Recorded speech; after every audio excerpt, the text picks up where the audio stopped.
ушул балдар студент болду. Анан аларды багуу биз үчүн кыйын болуп калды. Жолдошум айдоочу болуп иштейт. Анан эми ошол жактагы мигранттарда кандай кыйынчылыктар бар? Эң биринчи жумуш күнү узак. Эч кандай 8 сааттык жумуш күнү жок. 10 саат, 12 саат. Тил билүү өзгөчө. Анткени орус тилине бир да сөздү билбеген биздин кыргыз эже сиңдилерибиз жүрөт. Алар ортомчулар аркылуу айлык акысын ала албай жүргөндөр бар. Анан үчүнчү дагы бир кыйынчылык бул ден соолугуна байланыштуу.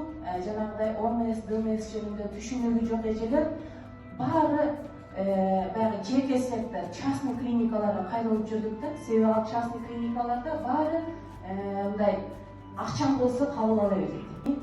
Ошол пандемия мезгилинде биз 2 ай ишсиз отуруп калдык. Анткени университеттагы биз иштеген университеттагы, биз иштеген ишканалардагы баары пандемия мезгилинде жабылып калып, эч кандай айлык акы төлөнбөй калып, жалган компенсация гана төлөндү, бирок ал квартира акысынан дагы ашпайт.